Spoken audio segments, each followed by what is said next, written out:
The Cardinals' likely opening day starter was back on the hill on Wednesday, but he wasn't the guy that opened the most eyes against Nicaragua. This is Locked On Cardinals.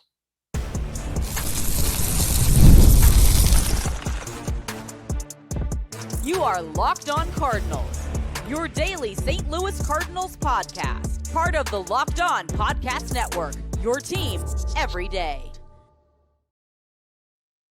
Hey there, Cardinals fans. I'm JD Hafron, a former national radio sports anchor, born and raised in St. Louis and a lifetime Cardinals fan. And welcome to another episode of Locked On Cardinals, part of the Locked On Podcast Network, now the #1 sports podcast network. Thank you to our everydayers for being here with us this whole time. Welcome aboard to the new people who are just joining us. Appreciate you. This is a show serving Cardinal Nation and giving you all the info about the birds on the bat. Today's episode brought to you by MLB The Show 26. Visit MLBThe.show/LockedOn and use the code LOCKEDON, LOCKEDON, to unlock a pack for use in Diamond Dynasty. Probably the most popular part of MLB The Show. Pre-order now because it's going to be available March 17th on PlayStation 5, Xbox, and Nintendo Switch. Rated E for everyone. On today's show, the newest top 30 prospects from MLB Pipeline was released, so we'll kind of navigate our way through that. Should the Cardinals be mentioned among franchises like the Marlins, the A's, the White Sox, and the Pirates? I've got some thoughts on that. But we are going to start with what we saw on the field on Wednesday. Not a Grapefruit League game, but an exhibition game. It's an exhibition, man. An exhibition. Rocky IV, in case you're wondering. Between the Cardinals and Nicaragua, who is gearing up for the World Baseball Classic. Now, the Cardinals lost this game by a score of 2-1. Incredibly boring. There was not a whole lot going on in this one. Another offensively challenging game for a team that, you know, outside of a couple of games so far this spring, they've really struggled to put runs on the board. Kind of a precursor of what many of us are expecting in 2026 from the Cardinals, where we think most of the team should be all right. It's offensively is where we're like, where are they going to get the production from? Where are they going to score runs? How are they going to score runs? They've struggled so far here in the spring. Now, this was not the full-blown lineup for the Cardinals that we're expecting to see when the regular season does begin. Not even close to what the regular season lineup will be. But still, you want to see some production. You want to see that. They went with a very young lineup. Ivan Herrera led off and was catching. Nathan Church was in center field. Nelson Velasquez was your DH. Cesar Prieto was over at third. Joshua Baez in right field. Chase Davis in left field. Blaze Jordan over at first base. Jeremy Rivas was starting at shortstop. Now, of that group, two of them will probably be on the opening day roster. If I was a betting man and I had to place a bet down, I would say that the two guys at the top there, Ivan Herrera and Nathan Church, will make the opening day roster. Herrera for sure going to be a part of things. Church fighting for a bench spot, but with Lars Nootbaar's injury still where it is, feels like that he's going to make this team for the opening day roster. And he could be starting in left field on opening day, to be honest. So we'll see. If Newt's on the IL, he's for sure going to make this team. On the pitching side of things, you had multiple big names that got into this one, including the odds-on favorite to be the opening day starter, Matthew Liberatore, but he was not the one who people were really talking about after this game was completed. So let's get into the three stars of the game. At number one, we're going to go with the guy who finished up the game for the Cardinals, and that would be Richard Fitt. Richard Fitt got in his second game of the spring thus far, and he'd only been in one where he threw 2 innings. He allowed 2 hits, struck out just 1. But, you know, people were really impressed by the velo that he showed in that first game, in that first outing, consistently hitting 96, 97 with the fastball. And once again, he was right there.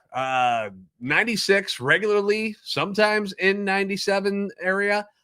Fitz had those injury concerns last year, so to see him throwing free and easy is definitely a positive for the Cardinals. Against Nicaragua, he threw the final 3 innings, allowed no runs on 4 hits. He struck out 4 on just 41 pitches, 28 of them for strikes. He was using the full arsenal too. Like, he wasn't holding anything back. We saw fastball, sinkers, curves, changeups, sliders, sweepers.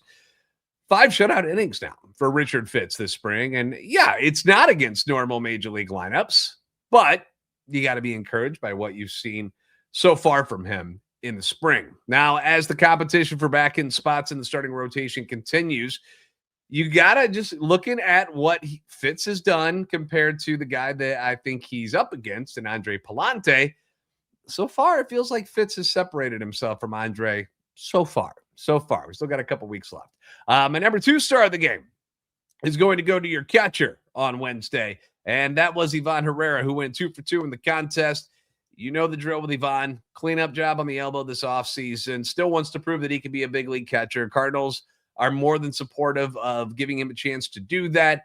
But what makes Herrera special, even if he's completely healthy and can catch, it's the bat. The bat is what makes him special. He had that huge year last year, OPS plus of 136 in 107 games. He hit 19 home runs. He drove in 66. The optimistic fans believe that he can continue to hit this way and will continue to be this guy and might even have bigger numbers with a full healthy season. Now, the pessimistic fans, which there are plenty of, think he could dip in production during his full season thanks to the wear and tear that he might suffer by being a catcher if he becomes, one of the regular catchers. Again, that is not a guarantee. We do not know how it's going to go down. He didn't get a chance to throw anybody out on Wednesday. So, the real test is the arm good enough? Is the arm good enough to hold runners at bay? So it wasn't last year.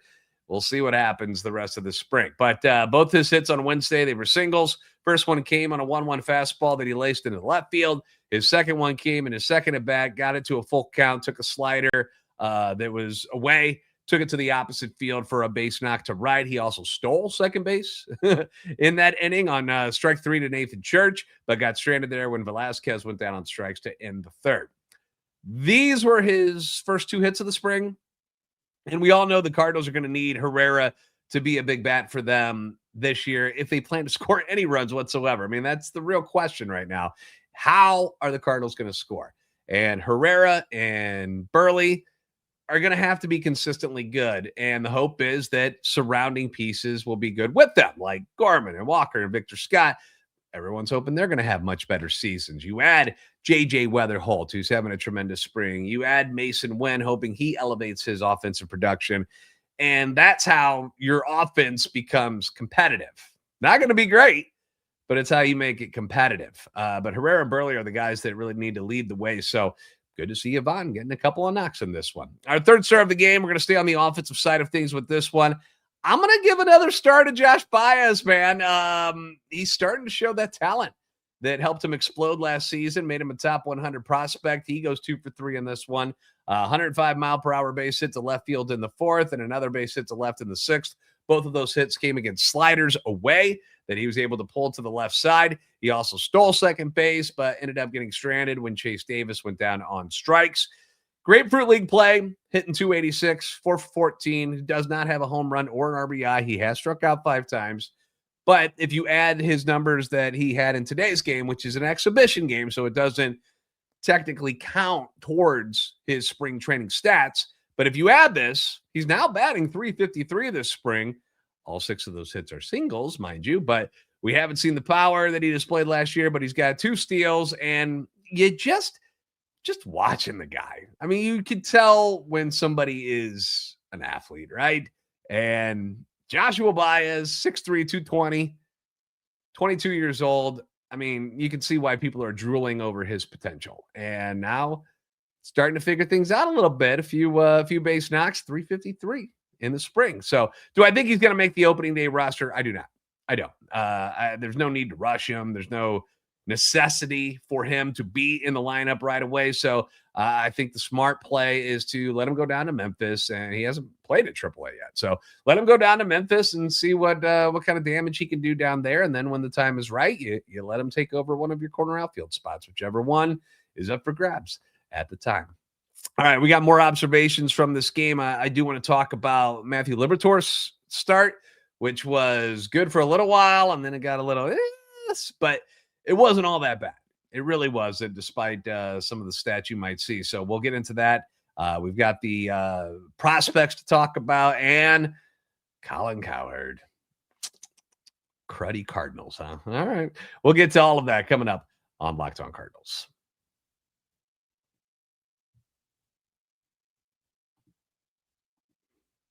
Today, we're thrilled to be talking about our sponsor, MLB The Show 26. Oh, it's getting close, boys and girls. The greatest game in baseball is back with its newest installment. Baseball fans are going to have a hard time pulling themselves away from this game. I know I have trouble with it every year because I just have a blast. Baseball is my favorite sport.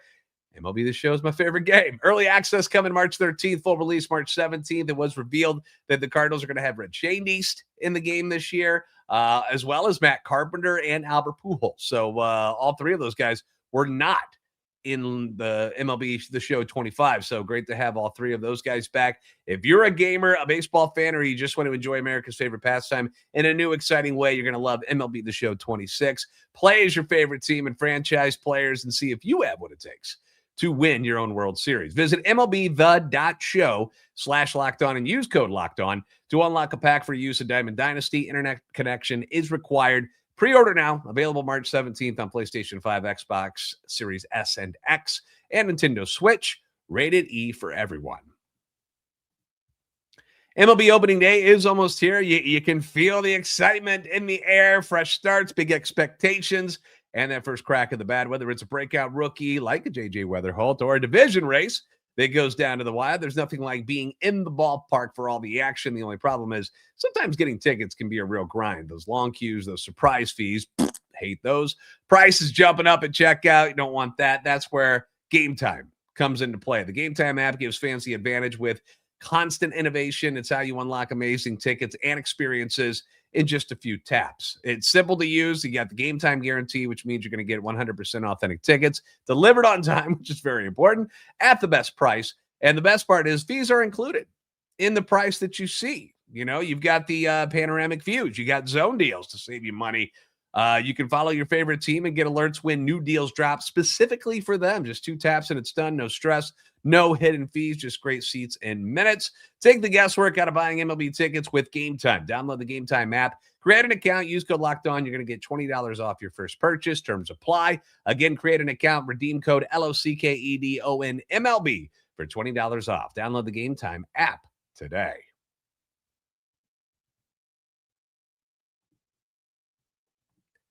Thanks for making Locked On Cardinals your first listen of the day. Thank you for making Locked On the #1 sports podcast network. Couldn't do it without you. Baseball back, so lock in by joining our Everydayer Club if you haven't already. Ad-free episodes, access to our group chat on Discord, and for the next week or so, we've got the code SPRING for a free month. That's SPRING. Go to LockedOnSTLCardinals.supercast.com or tap the link in the show notes for more info. So in his first 2 appearances this spring, Matthew Liberatore been good, right? He's been solid. 5 innings, 7 strikeouts, only 1 walk, which is great. Allowed 1 run on 4 hits. We've seen his innings go from 2 to his first start, went up to 3. And then I think the plan for Wednesday was, hey, let's get him through 4 if we can do it. And through the first 3 innings on Wednesday, things look pretty darn good. He strikes out the side in the first inning, wiped out that leadoff hitter with the slider on 3 pitches. So, he came out humming. Then second hitter, he got swinging on a slider up in the zone. Don't really want to live there, but it worked in that particular at bat against Jeter Downs. Then his third strikeout of the inning was also a pitch that was up, cutter up, and he got the swing and miss. No Ks in the second, but then he gets Jeter Downs again to end the third on another nasty slider, low and in on the righty. Then in the fourth, it got bad real quick. You got a leadoff singer on a slider, low and in on the righty, Munguia, who was 3 for 3 in this game, by the way. So he was seeing the ball quite well. It was a good pitch, dude. Just got a hit. Next hitter gets a fastball up, and it's an Oppo Taco 2-run shot to right field. It really wasn't the worst pitch in the world. It was just clipping the top of the zone. But living up in the zone is very, very dangerous if you're not throwing 96, 97. Liberatore does not throw that hard. So he got tagged on that one. His next hitter was Mark Vientos, who doubles on a slider. This one was in and off the dish. Vientos just got bat on ball and got a double. So 3 straight hits the second time around in the order, and none of them were pitches that you would deem bad. It's not like he was just throwing, pitches right over the plate. He didn't leave them out and over there or anything like that. The batters made good swings, so give them credit. Libby would pick up his 5th strikeout of the game against the next hitter, got him on a curveball that was actually up in the zone a little bit. Probably should have been smashed, but that would finish his day. He goes 3 1/3 innings, 2 runs, 5 hits, 5 Ks on 65 pitches. Kind of a mixed bag of things because he got some strikeouts on some not so good pitches, and then he was giving up hits on some pretty good pitches that were painting the black and stuff. So kind of a weird day for Libby, but a little fatigue probably played a part in that in the end there. But it wasn't like, again, that he was throwing meatballs right over the heart of the plate.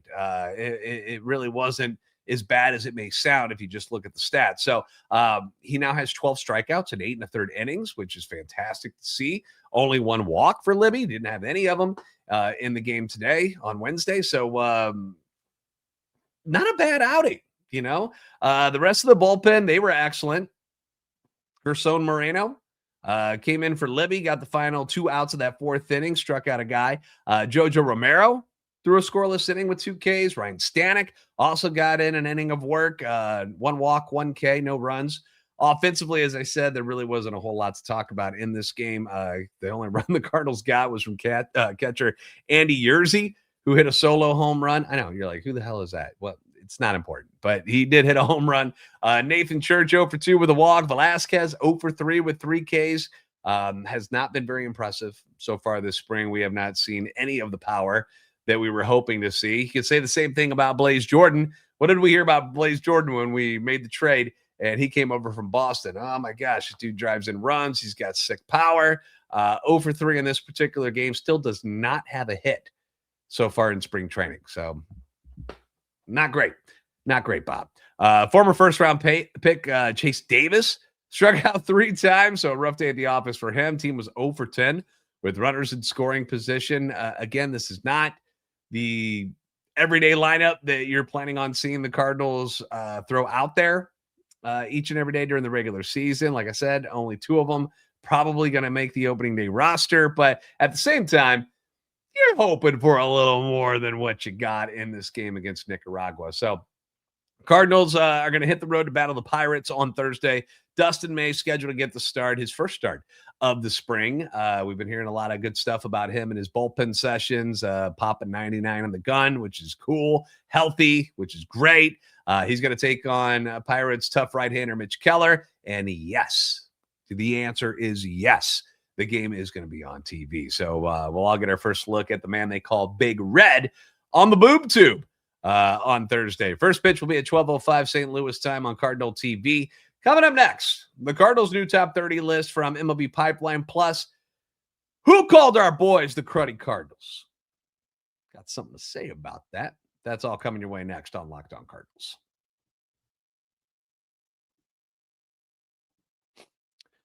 It's tax time, but for a lot of us, the old way of doing taxes is a lot. Trying to book an appointment, not the most convenient. Sitting in a waiting room with a stack of papers, emailing back and forth and wondering if they really get your situation. But this year, you're getting a major upgrade. Intuit TurboTax now has in-person locations nationwide. You can meet face-to-face with a real tax expert, and your documents get uploaded straight to your TurboTax app on the spot, and just like that, you're done. Your TurboTax expert works to get you every dollar you deserve while you get real-time notifications as you go about your day. It's the relief of walking in and meeting a real person and walking out knowing that your taxes are being handled right. Head to turbotax.com/local to find a store near you and book your appointment. College basketball is nonstop. We're getting excited now, right? March Madness is we're right there. Big games, tight spreads, momentum swings every single night from early tip-offs to late-night West Coast shootouts. There's always action on the board. And now FanDuel is giving you a way to turn that energy into even bigger potential wins with a college basketball parlay profit boost. You can do whatever parlay you want. I mean, this is on you to figure out however you want to do it. We've got rivalry games. You've got ranked matchups. You can mix spreads, totals, and player props to match how you see that slate playing out. And then you can apply the profit boost. Very important. You apply the profit boost, and instantly bump up the potential payout, you can go safe. You can go bold. You can ride with the team you've been following all season. It's your parlay, your style, now with more upside behind it.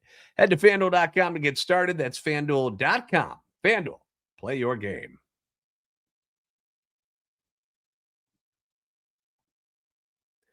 Thank you again for making Locked On Cardinals your first listen of the day, and thank you for making Locked On the #1 sports podcast network. So the new MLB Pipeline top 30 is out, and the top 3 are, for the Cardinals, are exactly who you think it would be. J.J. Wetherholt is your #1. Liam Doyle comes in at #2. And then at #3, it is Herrera Rodriguez. So no real surprises there. Get you a shot of Mr. Doyle right there. After that, you got Joshua Baez at #4. Jurangelo St. comes in at #5. Leo Bernal at 6. All 3 of those guys, other than that I'm talking about, Baez, St. and Bernal, all 3 of those are ranked in the top 100 by MLB Pipeline, as well as, JJ, Doyle, Rodriguez. Quinn Matthews is after that. Then Jimmy Crooks, Brandon Clark, Tekoa Roby round out the top 10. So 2 new faces acquired this offseason end up cracking the Cardinals' top 10. 2025 draft picks, Tanner Franklin and Ryan Mitchell are at number 11 and 12. Pitcher Yohiker Fajardo, who came over in that Wilson Contreras deal with Boston, is at number 13, followed by the lefty Eshawn Henderson, Tink Hentz, 18-year-old shortstop Yaro Padilla, who is at 16. Cooper Jerpy, who is coming back from injury and is hoping to return by July, comes in at number 17. If you guys didn't see the article from our friend Daniel Guerrero, who's been on the show a couple of times over at stltoday.com, he's got a nice write-up about Cooper Jerpy and his rehab and how he's doing. That's available at stltoday.com if you are so inclined to go check that out. Newcomer Ty Pete comes in at number 18. Prize international signing Emmanuel Luna at number 19. Jesus Baez, who came over in the Ryan Helsley deal with the Mets, is at 20. Reigning Cardinals minor league pitcher of the year, Bryson Mott's at 21. My guy Luis Gastelum is at number 22. Possible opening day starter in left field, Nathan Church, comes in at number 23. Friend of the show, Daniel Ortiz, comes in at number 24. 2025 4th-round pick, Cade Crossland, at number 25. You got the 6'7" Chinwei Lin at number 26. Blaze Jordan at 27. Lefty Braden Davis at 28. Hansel Rincon at number 29. And then first baseman Jack Gurovich rounds out the top 30. So a lot of talent there. You're going to see a decent amount of that at the major leagues at some point this season. But at the core, just a nice group ready to make an impact. Mostly not this year. Probably 27, 28 is more of the target dates for a lot of these guys. But pretty good. And finally, I want to wrap this up with something that caught myself and Cardinals fans off guard the other day, and that's when Fox Sports personality Colin Cowherd, fan or not, this is what these guys do, right? They go on TV and they say stuff just to get reactions from people. It's part of the gig. And he was discussing the popularity of baseball and how there was a survey of The Athletic that said that fans are happier with the sport now than they were 3 years ago. And he was giving credit to teams like the Dodgers and the Cubs for those results. And then he decided to go after the franchises that he thinks are the problem when it comes to, people not being all that excited about baseball. He says, the Dodgers are winning a lot and everybody is almost entirely happier, 3 times more happy than 3 years ago. What hurts baseball is the A's, the Marlins, the White Sox, the cruddy Cardinals, and the Pirates.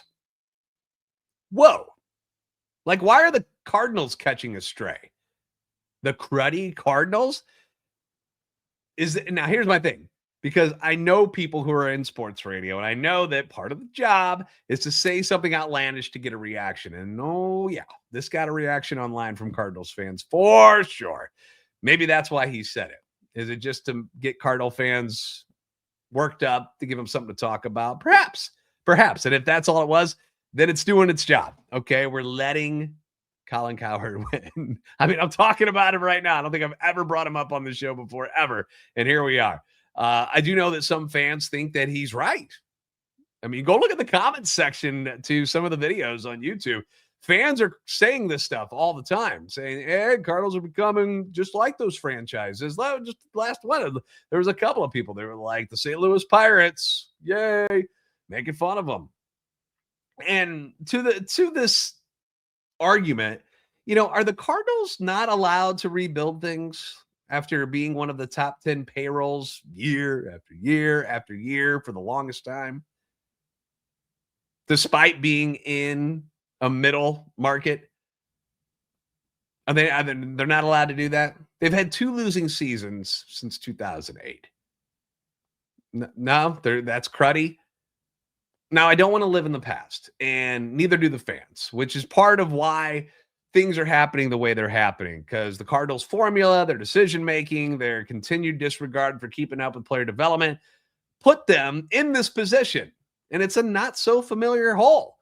They didn't know what the hell to do, and instead of continuing to just try and cover up the real problems by spending more money on more Band-Aid type players like your Sonny Grays, Nolan Arenado, Wilson Contreras, the Cardinals, as painful as it was, decided to rip and tear those Band-Aids off and start medicating things at the root of the problem. The fans knew this 2 years ago, that there were problems. And because ownership and management refused to pay attention, the fans made them face the problems the only way they knew how, and that was by not showing up. They're like, you're not doing it right. You guys are screwing us all up. Why are you continuing to go down this path? We don't know. We're not going to pay for it anymore. You guys need to be as smart as we are as fans and get this going in the right direction again. The fans knew that massive changes needed to happen. And finally, after witnessing in 2025, night after night after night of this endless sea of empty red seats at Busch Stadium, decisions were made. A direction was finally chosen. New voices were brought on board. A breath of fresh air with Chaim Bloom around, bringing in his assistants, his guys, the same type of people that helped do good things with the Tampa Bay Rays, that helped rebuild the Boston Red Sox farm system. Go look at some of the talent that not only the Cardinals were able to bring over, but like other guys that are now flourishing in Boston, because those were the guys that, while Chaim was there, he's the one who found those people. And they fired him for it. They didn't give him a chance to see the whole thing through. We're not going to have that problem in St. Louis. Like, they trust Chaim a lot.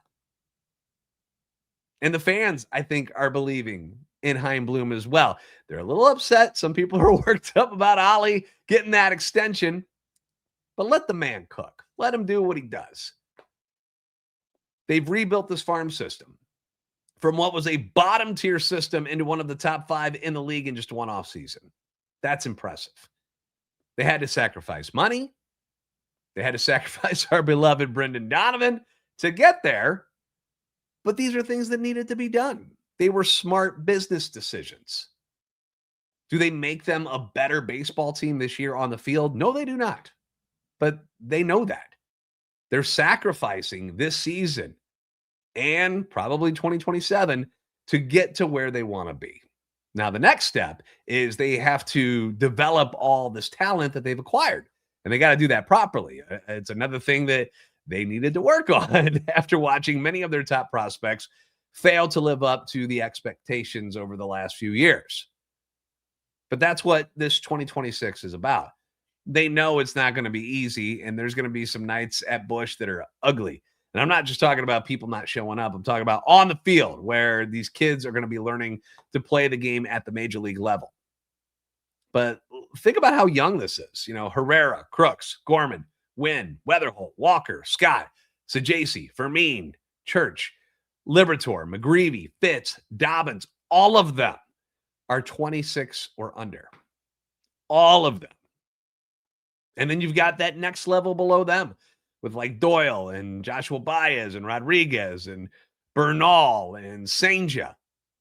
Those guys are all top 100 prospects expected to make a difference for this Cardinals franchise at some point. And when the Cardinals are ready, I have no doubts that they will spend again. But they've got some issues, right? The TV stuff has been a mess. The CBA's coming up next year. I don't want to say those are excuses, but they're real things to think about when, it's easy for us to throw the money around and not give a crap because it's not our money. But you think the owners just want to blow money? No, of course not. This is a business for them as well. But they're not up to that point yet. There was no point in going out and signing a bunch of free agents this year because they weren't going to make a big enough difference to make them any good. So they did what they needed to do. There's a plan in place. And even your smack talking, Mr. Cowherd, is not going to change it. So make fun of them. Make fun of them right now. Call them names. Kick them while they're down. But we'll be watching. And we'll be keeping receipts. Thanks for making Locked On Cardinals your first listen every day. If you have not already, please give us a follow. Would love to have you on board on X at @LO_Cardinals and at JD Sports Radio. You can find us on TikTok and Instagram at Locked On Cardinals. Like, subscribe on YouTube. Help our channel and our love for the Cardinals grow. We're making that push for 14,000 subscribers. We're getting really close. So if you haven't subscribed yet, would love to have you as a part of this. If you never miss an episode, Everyday Air Club, built for you. Get Locked On Cardinals ad-free, plus members-only Discord access and more. Head to lockedonstlcardinals.supercast.com to join the club. Make sure you use that code SPRING. Get yourself a free month. For those of you on video, we're going to send you to the first ever 24/7 National Locked On Podcast Network YouTube channel on audio. Make sure your second listen is Locked On MLB. You guys are the best fans in baseball for a reason. You're smart. You are. We'll see you next time on Locked On Cardinals.